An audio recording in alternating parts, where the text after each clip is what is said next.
Okay. It is 11 o'clock, and I should be in bed because I have to get up at 5 a.m. in the morning to get ready and go to work. However, I am on here making a video about racism. And you might be wondering why? Like, why randomly? So, this does have to do with reading in particular. So, we're going to get into that. Basically, I will say that I have been reading diversely for the past few years, but I have not been doing it in a very intentional way. And there are definitely some shortcomings based off of that. So I knew that I was reading a lot of diverse books, but I wasn't paying attention to the most marginalized groups. I was reading a lot of like LGBT plus books and like mental health representation or disability representation, stuff like that. And I was leaving out people of color. Now, did I still read books by people of color? Yes. But was it enough? No, not by my standards by a long shot. I was watching HEA BookTube's video on why she started reading diversely and kind of what her new viewpoints of it are, as well as some of her other videos that had to do um, with like racism and white um, why is my head like not thinking right now? Um, anyway, a lot of it was echoing what I just read in the past week. So I have been rewatching Good Trouble, which is like the spinoff of The Fosters. Been rewatching that. And one of my favorite seasons where I felt like I learned a lot was the one where Davia is the school teacher and she realizes that though she is not a person who is overtly racist, meaning she's not intentionally perpetuating harm, she is still inundated by being in this like white bubble and white supremacy. That was the word I was looking for earlier. That she does perpetuate harm. And so she has to go through the season and recognize that being called out for racism and being told that you are not really an ally, you're not doing enough, and that you are part of the problem does not mean that you are an irredeemable bad person. And one of the books that helped her come to this realization, hey, Keanu, one of the books that helped her come to this realization Malika gave her, and it was called White Fragility. So this was a very popular book when it came out. I remember it being everywhere. And so I saw it on the show again in that season, and I was like, okay, here are these quotes. Um, I had already started trying to learn a little bit more when I first saw that show, but I was like, okay, I really do need to like actually dive into this. I meant to the first time and just didn't do it because I'm not that big of a nonfiction reader. But there's no excuse. I need to learn more about these things so that I can see how I myself perpetuate harm. Because being someone who is white and surrounded by white people all the time, I'm not aware of these issues to a full extent to where I can, do the work that I need to do about things that I'm not even aware of. So I want to be more intentional about learning these things, learning where my shortcomings are, and doing the work to be a better person and to actually be someone who is an ally. This is a lifelong process. I don't think anyone can ever, fully learn everything that they need to learn and never make any mistakes. Um, I did finally read the book. Um, I didn't know when I got it that it was written by a white person, but when they explained why they were writing the book, it definitely made sense to me. And I had the same thought process when I had my last booktube channel, and there was a lot of things that Black creators were bringing up that white listeners were just not receptive of, and I was tired of seeing it. And Black creators kept having to say it again and again and again, and then have the emotional luggage of these white people not listening or coming up with all of these excuses. And even when I made that video, this was probably like 2018, I believe, there was so much I did not know at all. I didn't know hardly anything. I was very naive. Um, didn't really wake up to it at all, I would say, until probably like 2015, maybe 2016. So it has not been that long, and it took me a long time. Um, but now I'm more aware and I want to do the work. But anyway, what I was getting to was I had made a video talking to white people specifically as a white person because I knew that if someone was making the comments that they were and they were a white person, they would be more receptive to get feedback about how it's harmful from another white person. That's because there's this perceived like innocence that they think that there is by having someone that has had the same life experiences and been inundated by the same things because of their race, that they won't automatically think that they're a bad person if they say something wrong or do something wrong. And so I was like, okay, let's listen to this book. And so it was a very good book. I do recommend it. And then after that, I noticed they had another book, and that book is called like Nice Racism or Nice Racist. One of the two. The it's either racism or racist. I just finished it today. I haven't wrote it down yet. But that one particularly has to do with how white progressives, or most people would just say white liberals, or white Democrats, perpetuate the most harm because they think that they are somehow above everything and that they are not perpetuating harm because they are aware of issues, and that simply being conscious of them makes them like the good white person and they don't need to do any more work. And having that is worse than being like a very overt, just hateful person. Um, and if you're in like friendships with people that you are harming, and they like you and they've experienced white fragility where white people are not receptive and they become very defensive when they are called out for saying something racist or doing something racist, and then they have to wind up comforting them because they have been traumatized and offended that they have been called out on the harm that they have perpetuated. And so there's just all this emotional baggage, so it perpetuates more harm. What I really liked with the author's book is that she gives exact examples, not only of how she has seen racism by white people in these like group diversity classes that she teaches alongside a person of color, but also how she herself, even being the person teaching the class, has made missteps and not understood some of the power dynamics that she has unknowingly reinforced, and then also creating more labor for another person of color to have to explain those things to her, and that putting them in a vulnerable position because if you're friends, they don't want to lose your friendship, but they also don't want you to continue to perpetuate harm. So it's like, what is this white person's response going to be to me? Especially because 9 times out of 10, it's not going to be a good one. So, yeah, I liked both of the books. There was definitely some things I noticed in both of them where I'm like, okay, I have done this before. One of the ones in Nice Racism is talking about like the um like looking someone in the eye and smiling and stuff like that, to be like, I'm in solidarity with you, I see you, I'm not racist. That sort of thing. I've definitely done that. And not realized that it actually comes off as super racist.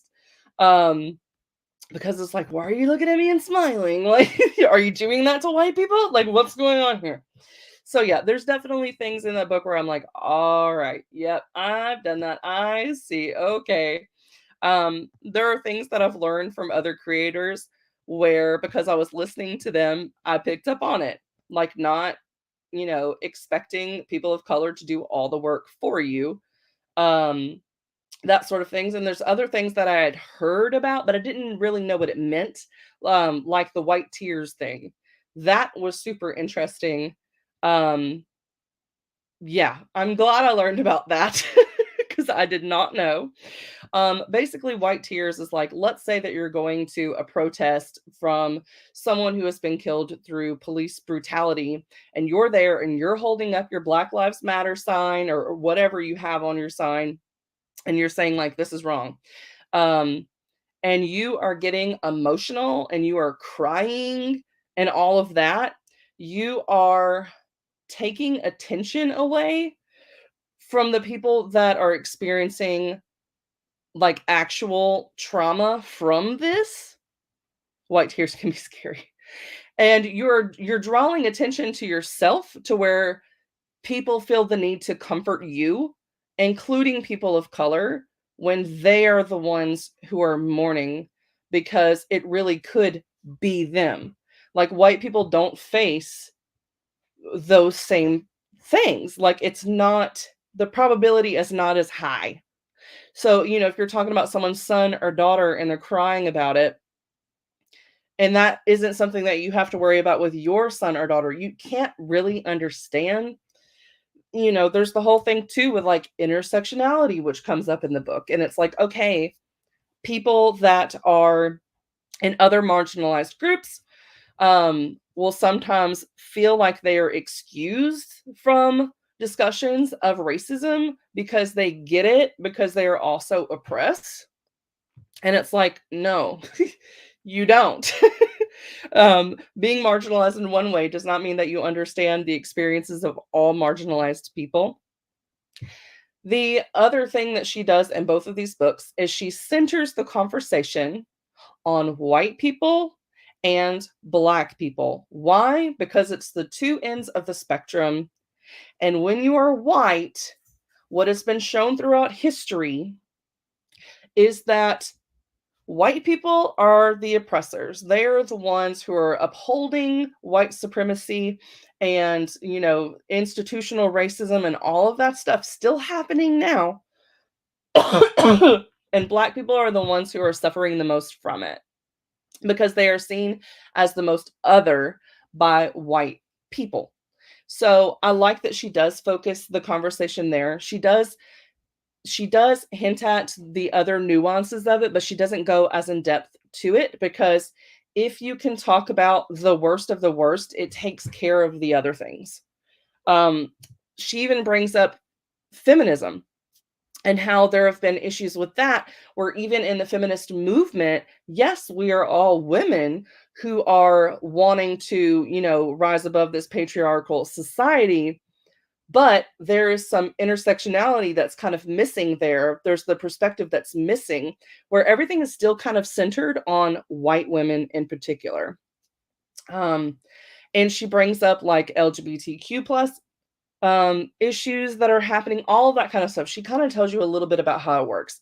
And so it's like, okay, when you're having these conversations, you do have to acknowledge that some people have multiple experiences based to all of the different groups that they belong to and their different identities. Anyway, that was all kind of a, a bit of a ramble, but I was watching Heather's video and she was talking about how she was being intentional with reading diversely, and that if you're not reading diversely intentionally, you're not intentionally seeking out books, that's racist. um so I had this thing for the last couple of years where I'm like, I really want to focus on the books that are on my shelf. I acknowledge that the books that are on my shelf are mostly by white authors. This is not something that I did intentionally. I never never, when I was buying a book, looked to see who the writer was. I did not care who the writer was. But that's also part of the problem because if you don't care and 95% of the publishing industry is white, then that is going to be the majority of what you're reading. So you have to be more intentional about it to do better. One of the things that she did to really open her eyes is when she found out that 95% of books that are published are by white authors, and she did not like that statistic and felt that it was wrong, is that she actually looked at her books, like 700 books or something that she had had on her shelf or her TBR, and only like 1% or something like that, like 12 books. I think she said 12 books, something like that, were from people of color. One of the things that I've seen is that when I'm reading diversely, I am counting like people of color, I am counting LGBTQ plus, mental health representation, disability representation, stuff like that. But I'm not like focusing enough on the books written by BIPOC people. I'm not doing enough. So I was like, okay, let's see. Let me actually analyze. Let me see the statistics. How bad is this? Because when I'm looking at the grand total of all the books that I've read and I'm taking in all of these different classes of people, yeah, I'm doing pretty good. But when I segment it to just people of color who I believe, suffer the most, because they are like visibly othered, whereas other people can kind of step out of their identity in certain situations where you don't open your mouth, you don't tell anyone when they're looking at you, they don't know that you belong to XYZ class. Um, so anyway, that's where I want to start. And in particular, I really want to be reading more books by Black people in particular. Because again, that is like the most marginalized class.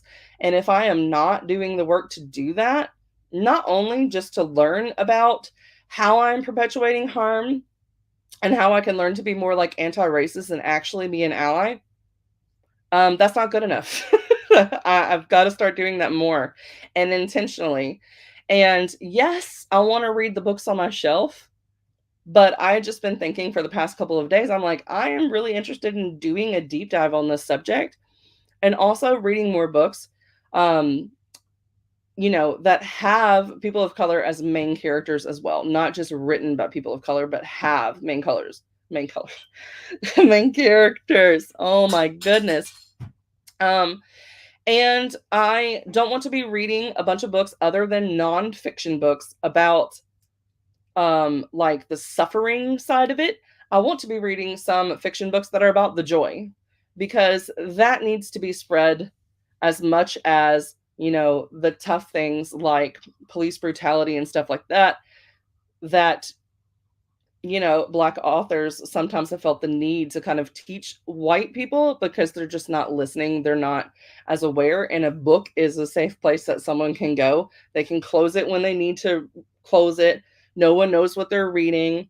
They're not being judged by somebody. Like, it's a very good entry point, to kind of waking up to some of the issues in a distanced way. And once you can begin to read those books and understand things, then you can get past the initial like discomfort of realizing that yes, you may have been part of the problem. And instead of being defensive and getting like the whole white fragility type thing, you can actually get to a place where you can learn. I think that that is where I am in my journey right now, is where I am at the place where it's no longer uncomfortable for me to pick up books that deal with these topics, to see everything and even see the places where I have had shortcomings, and feel that negative reaction, that defensive reaction, the whole white fragility thing. I'm not getting that anymore. It's more of a, okay, I understand this now. Now I know what to do to be better. It's a very like open thing. Um, and it's something that I try to tell people that I'm interacting with who are people of color, or any marginalized class. If I say something or do something that is perpetuating harm, I am a safe person that you can tell. I could be doing something in this very video talking about this because, there's so much ignorance. That doesn't excuse the behavior, but it's just a fact. So anyway, I did the analysis and the numbers were actually better than I thought they were going to be honest. Because I hadn't done the whole like separate categorizing that way to see specifically like how many books by BIPOC authors I was reading. A lot of this was because, again, I was intentionally picking books off my shelf where I had multiple books by authors who happened to be people of color. So I read 41 books out of 203 last year by people of color or BIPOC people. That is 20.2%. Now, if I included all of my diverse reads, it would probably be around 40%, which is a lot better than it used to be. I would not be surprised if it used to be the 1% that Heather had found the first time she had analyzed hers. This year, I knew I felt like I hadn't done enough, even so far, and we're only in February. I was like, I feel like I'm reading a lot of white authors. And so I looked at that statistic, and so far out of the 21 books that I've logged, only 3 are by BIPOC authors, which is 14.29%. If I include books about race that are not by BIPOC authors, that is 5 out of 21, which is 23.8%. So it's about the same. It averages out about the same as last year. And I would like to improve that number, not so that I can have this, big stat at the end of the year and be like, woohoo, I did 50% or 70% of my reading was by BIPOC authors. No, this is not a performative action. This is I see where I have been the problem and I want to fix it. So this is a way to help. One of the other things that I've been doing for the past couple of years that has really helped has been through TV shows. That is such an easy entry point. And if you're like, I can't learn about, all the trauma and all of that stuff, I just want to be able to escape into my fantasy world or whatever and not think about racism and all this other kind of stuff, you can start with TV shows. Find some TV shows that are written by and cast BIPOC people. So, and also make sure when you do find those shows, again, find that there's the writers and look at the reception of the show, not just by the general population, but by the people that the show is supposed to reflect, to make sure that it is good representation so that you're not, unknowingly taking in more stereotypes that will lead you to being miseducated and perpetuating more harm. So that's kind of where I'm at. I want to continue intentionally watching things like on TV shows and stuff like that.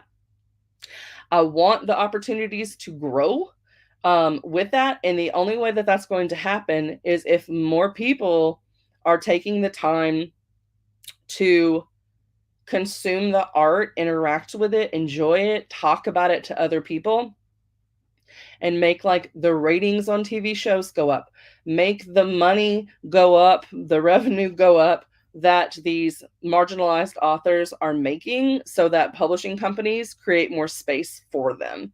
So the whole put your money where your mouth is, or if you don't have money, put your time where your mouth is, and check the books out from the library. There is a big misconception that I have noticed on several channels when it comes to libraries that, like, for instance, if you don't like this is the conversation that I hear where I've heard this. If you don't like this problematic author and you don't want to support them, but you still want to read their book, go check it out at the library. They still make money off of that. They still make money because the library copies are more expensive, and then they pay that to get it into their circulation. And so the author is still getting money from that. So yeah, don't think that you're better because you're reading it from the library. That's not how it works. Not how it works. But that's also good news, because it means if you are trying to do something like not, being a huge consumer and buying hundreds of books each year. I'm trying not to like buy any because I just have way too much on my shelf. you can still support those authors by checking out their books at libraries. And the thing is, too, is that that tells the libraries that you want those sort of books. And I can just imagine if I was someone who was walking into the library, that was where I was going to get all of my reading material. And I was a person of color, and I walk in, and there's like a shelf with like this many books by people, about people that fall into the same group as me. I would be very disappointed. I would not feel represented at all. It would be a great disservice to me. And so some libraries are better than others. And even though they might be fully staffed by white people, those white people have intentionally added diverse books to the library, which is great. But you, as a reader, sometimes, depending on your library, you can actually recommend books for them to purchase to put in the library. So maybe, if you find out about some books, you can ask your library to add those. And then not only is that going to give money to the author who wrote them and tell the publisher that we want that kind of books, but it also is going to help, that kid that's walking into the library see themselves in the media that's there, because the section will be bigger if everyone starts asking their library to stock those books. So you're helping yourself grow and learn, but you're also, helping that other person that, might not have a lot of material, to access. You're getting that in the system. So that would be great. Yeah, my library that's here, they actually purchased my books to store them because the librarian herself is an author, and she's like, I'm not going to let you donate them. I'm going to pay you for them.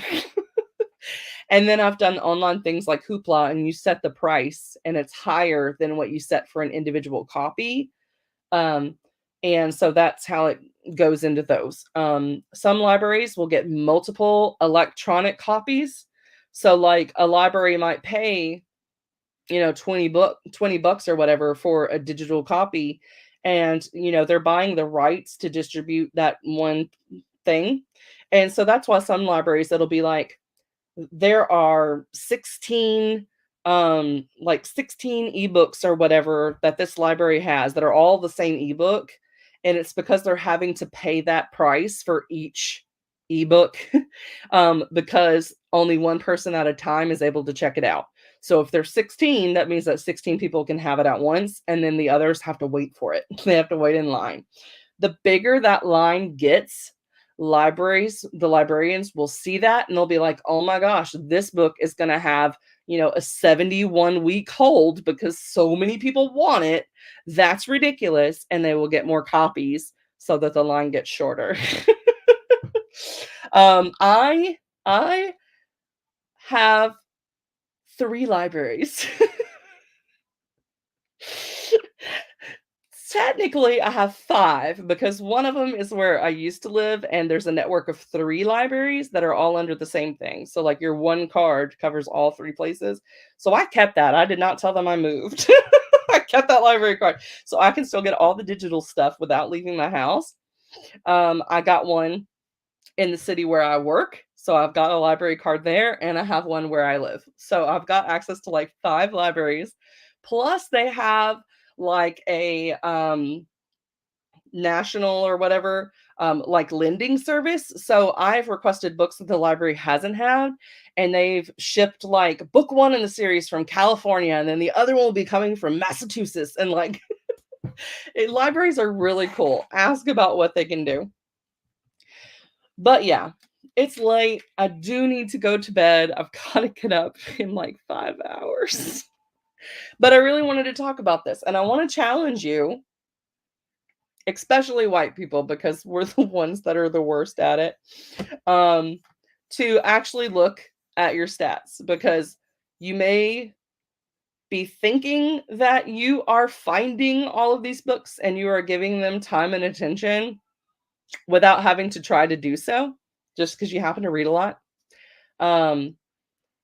And it may not be the reality. It may not be the reality. So this was better than what I thought, but it's still not enough. I still don't feel like I am doing enough um, to like I need to be recommending more of those books, that sort of thing. Um, I have a very small channel compared to a lot of others, but that doesn't mean that I have 0 ability to, like, help the situation. So something as simple as doing a book review for a book that might not have that many, it's just going to improve the reach. The more people talking about it, the better. So that is what I am going to do. Um, I am not going to put the burden on, BIPOC people to have to recommend me books to um, get further along in this process. I'm gonna look them up myself and like look at some reviews and not just focus on a singular subject because there's lots of different things that are happening that I do not know about. And so I downloaded, and here's the thing, you don't have to spend any money. If you have the money, do, but you don't have to spend any money if you have Libby. When I typed in the word racism and then I selected, audiobooks because that's how I like to do my reading for the most part. That's how I have the most time is when I'm commuting back and forth to work, because it's like 45 minutes. Um, and I typed in and I selected available now, and there was like 175 titles, so there is absolutely no excuse, to not be reading more diversely. You can't use money as an excuse when you have online access. If you are in America, I know that that's not always the case in other countries, which is very sad. But yeah, if you are in America, even if your city does not have a library, you can I know there's some libraries, I don't know which ones, forgive me, but there are some libraries where you can go online and you can like get a library card as an out of state person and you can have access to their online resources. Um, and it might only cost you like 10 bucks. I did have to pay for my library card in the city where I work. It was $10. So $10 and I got access to their entire library and it has opened up the amount of books that I can read. If you're watching this video and you have read some of these books, feel free to tell me what you thought of them or if you do have any other recommendations. But like I'm not expecting anyone to have to give me recommendations. I'm going to do that intentionally from now on. Um, because yeah, it can be better. It can be so much better. I don't want to have a limited view because I'm constantly surrounded by the white point of view. So anyway, what I have here is Emmanuel Acco. I hope I said the last name right. The book is Uncomfortable Conversations with a Black Man. And I guess I can open it up and read you some of the bio. Well, basically, it is a editor or journalist type person who is sitting down and is basically asking white people, ask me all the uncomfortable questions, and I will tell you the truth of what my experience is as a black man. And so one of the quotes that it has on here says, "You cannot fix a problem you do not know you have." So begins Emmanuel Acco in his essential guide to the truths Americans need to know to address the systemic racism that has recently electrified protests in all 50 states. There is a fix, Acco says, but in order to access it, we're going to have some uncomfortable conversations. In Uncomfortable Conversations with a Black Man, Acco takes on all the questions, large and small, insensitive and taboo, many white Americans are afraid to ask, yet which all Americans need the answers to, now more than ever. With the same open hearted generosity that has made his video series a phenomenon, I need to check out this video series, by the way. Acco explains the vital core of such fraught concepts as white fragility, cultural appropriation, and reverse racism. That's in quotes. In his own words, he provides a space of compassion and understanding and a discussion that can lack both. He asks only for the listener's curiosity, but along the way, he will galvanize all of us to join at the anti-racist fight.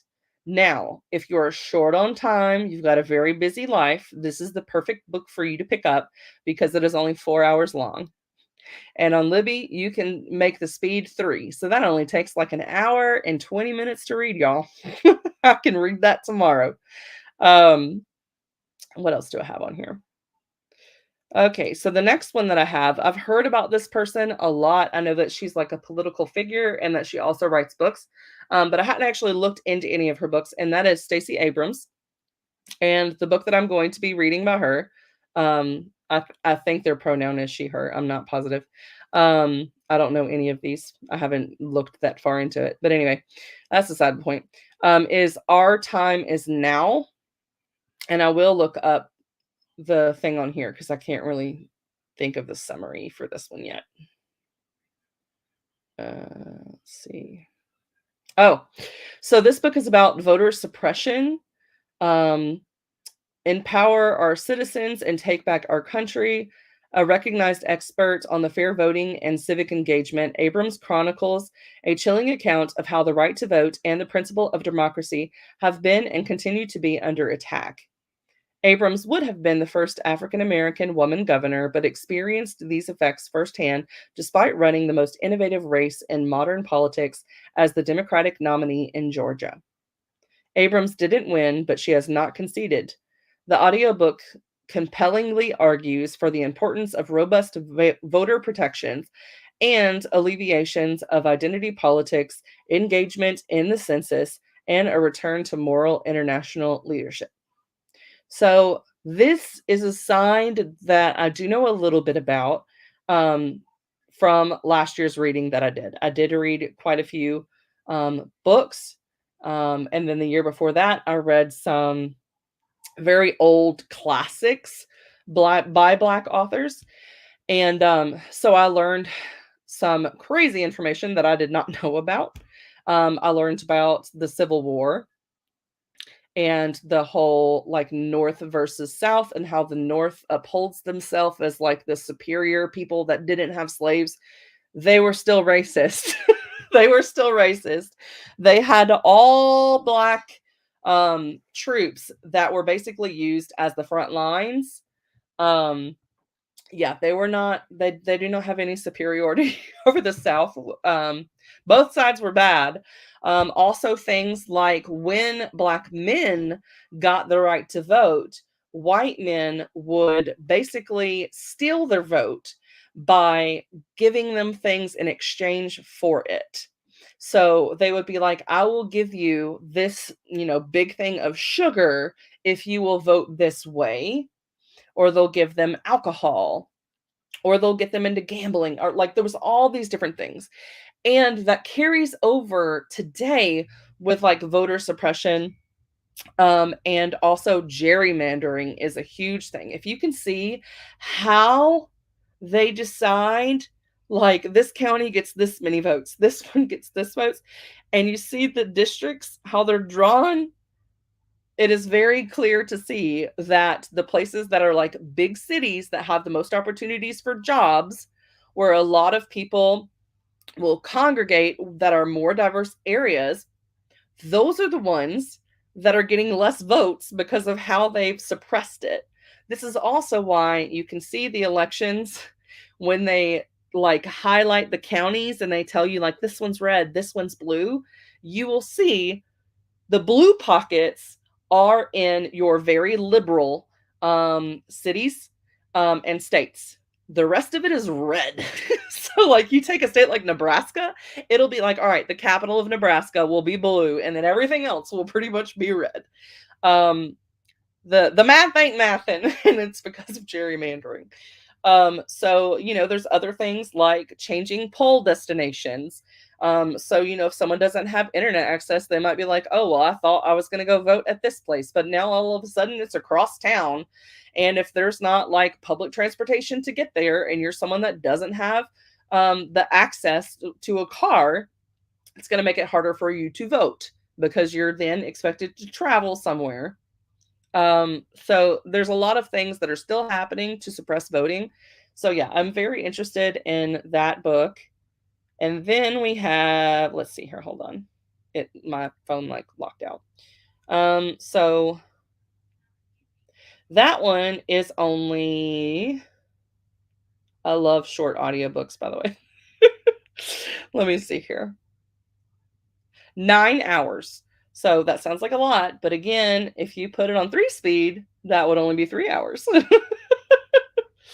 Or for me, that's like 2 days. 2 days. Um, some of these books have way too much information for me to do it at 3 speed, though. I tend to lower it to like 2. Um, I can't stand 1 speed. No. Anyway, there's more.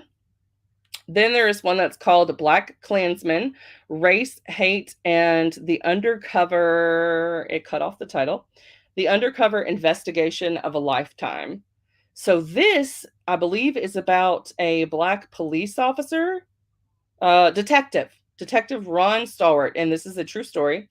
The first Black detective in the history of the Colorado Springs Police Department. This one is the one I'm like most excited about because it just sounds very interesting. Comes across a classified ad in the local paper asking for all those interested in joining the Ku Klux Klan to contact a P.O. box. Detective Stallworth does his job and responds with interest, using his real name while posing as a white man. He figures he'll receive a few brochures in the mail, maybe even a magazine, and learn more about about a growing terrorist threat in his community. A few weeks later, the office phone rings and the caller asks Ron a question he thought he'd never have to answer. Would you like to join our cause? This takes place in 1978, and the KKK is on the rise in the United States. Now, this alone was enough to shock me. For some reason, when I think about the KKK, I think of like the 1950s. I do not think about 1978. That's insane. Yes, there is a movie, so I need to watch that again. That's like another thing I need to add. Um, it's like these are very tough subjects, but like I need to learn more. I don't know enough. I'm like very, very ignorant to Black history in general. It is Black History Month. That's just a coincidence, though. Um, I will be continuing this beyond February.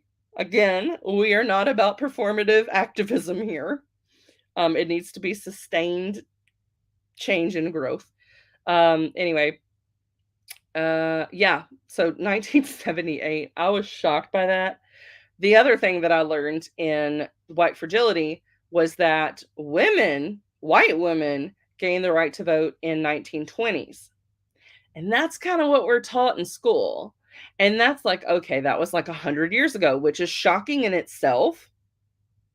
But people of color that were women did not get to vote until like the 60s. I'm like, are you kidding me?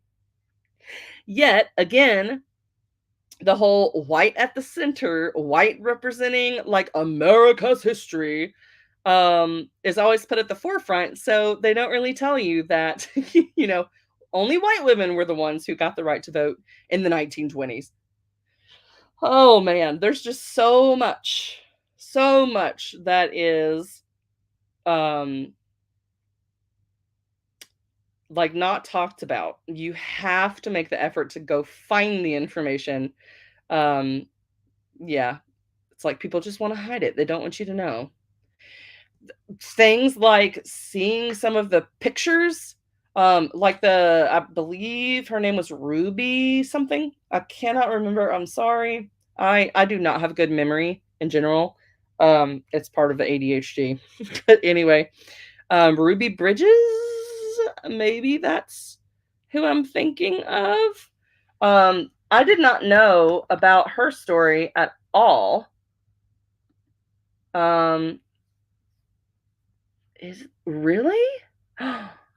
She is 69 years old. Again, black and white photos made me think this happened way longer ago. But Ruby Bridges, um, most people know about the Brown versus Board of Education case, but they don't know about Ruby Bridges. And so it says she was the first African American child to attend formerly whites only William Frantz Elementary School in Louisiana during the New Orleans school desegregation crisis on November 14th, 1960. If you go look at this sweet little precious child walk into school basically with like security around her, screaming white women and men, throwing stuff at her, just it's enough to make you want to cry. But we're not doing white tears here.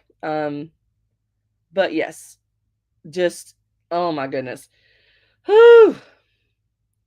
It is just very interesting that they don't talk about Ruby Bridges. Why? Because history does not want to show white people as bad. They don't want to show how evil that someone could be throwing stuff and screaming their heads off at a small black child. Like, why? No one can excuse that. Okay, let's see here. Love this. Check out Mediocre. Is that like a website? I don't know why I'm thinking that's a website. I'm going to write it down anyway. Let me see here.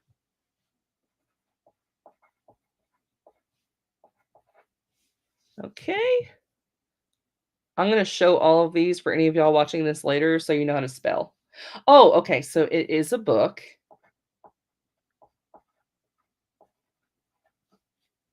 Also, Kiana has a channel now, so y'all need to go check it out. She used to not have one. Oh my.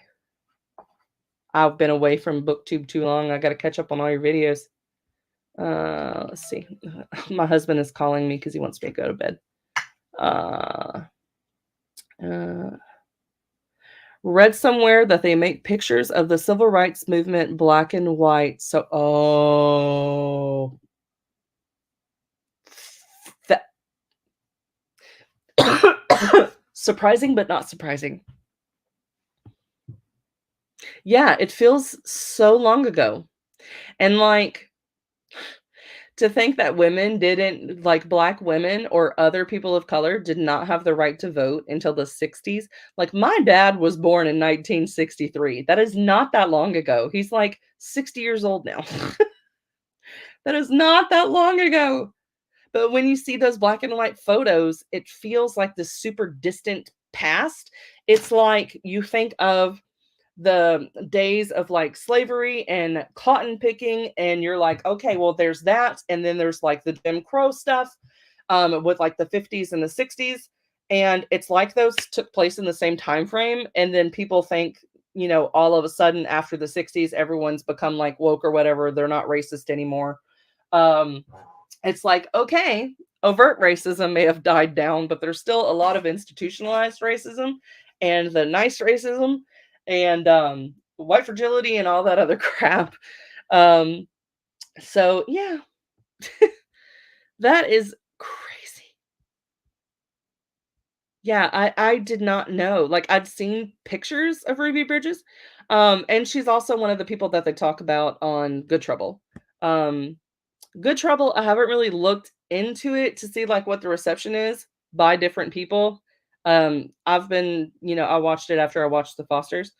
However, it is a very diverse show and they do cover topics on race, as well as like LGBT issues. They cover everything. So I would recommend it, but that's just from my viewpoint. Um, yeah. The other show that I am really liking right now, to the point where if I watch another episode, I'm going to sit and watch them all, and they're like an hour apiece. Black Cake. They did that book cover dirty. Don't get me wrong. The cover is pretty. The book cover is pretty, but it looks like literary fiction. And I guess technically it is literary fiction, but like you watch the show and there is lots of like drama and mystery and romance. It has it all. So that's a really good one.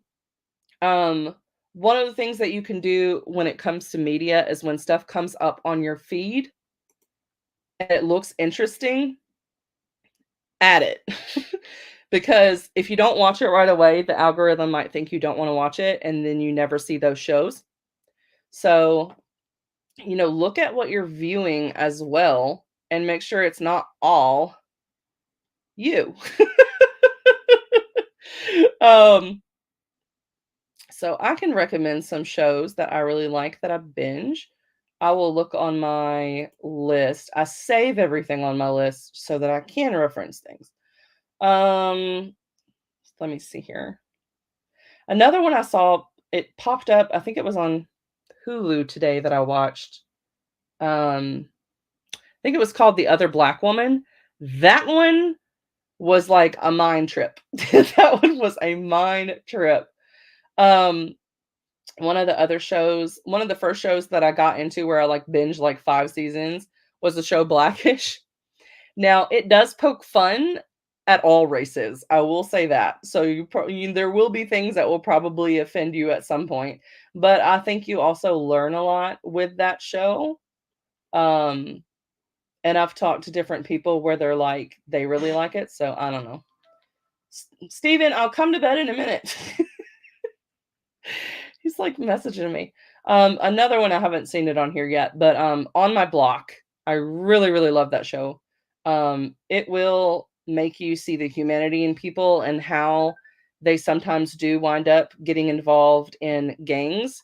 And that doesn't mean that they're like this horrible person. It's a lot of it has to do with circumstances and the dehumanization that happens with people because of their associations, like, when something happens to them and then the media is like, oh, well, they're part of this and this and this, is all meant to like dehumanize. And if you don't understand the systems that lead people to those sort of actions, then you shouldn't be the one to judge it. um he's going to keep calling me until I go to bed. Because I do need to get up in like 5 hours. Yeah, and he can hear me in there, so he's getting annoyed. Even looking through this, there's not enough because I'm still having to like go down. The Perfect Find was a good movie. I'm mostly looking for like shows. Bridgerton season 2, but season 1 too. They put a little twist on it. You don't normally see diversity in like Regency stories. Let's see. I'm looking for like a lot of the stuff that's on here I have not watched yet. So I'm only recommending things that I've like watched. Self-Made was really good. Um, but Madam CJ Walker is morally gray. When you watch that, you will see. Let's see here.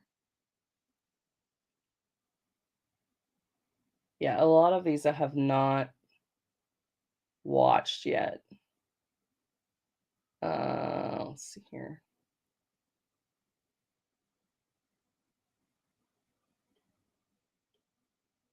I mostly pick a show and then binge watch like 5 seasons and then move on to another show. Colin in Black and White. I wish it had more seasons, but that has to do with Colin Kaepernick, the one that like knelt in the NFL, and then a whole bunch of things ensued with the media and people not liking that. Um,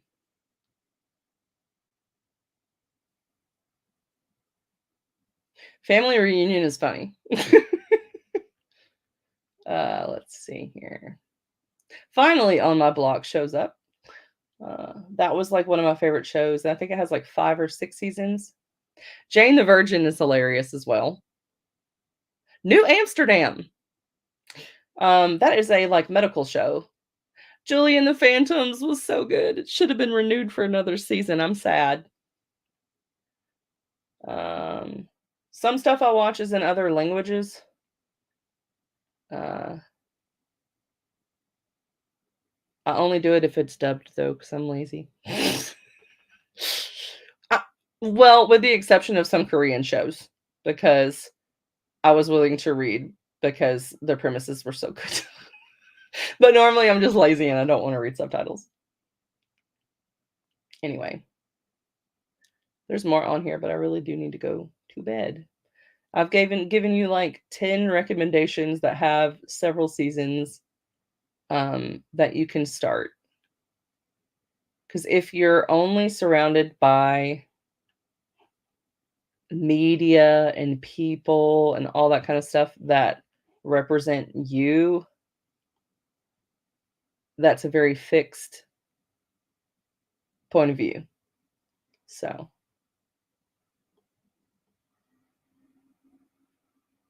anyway. Alright, I'm gonna stop there because, yeah, I got, like, 300 shows on here, there's too many. Okay, that's all.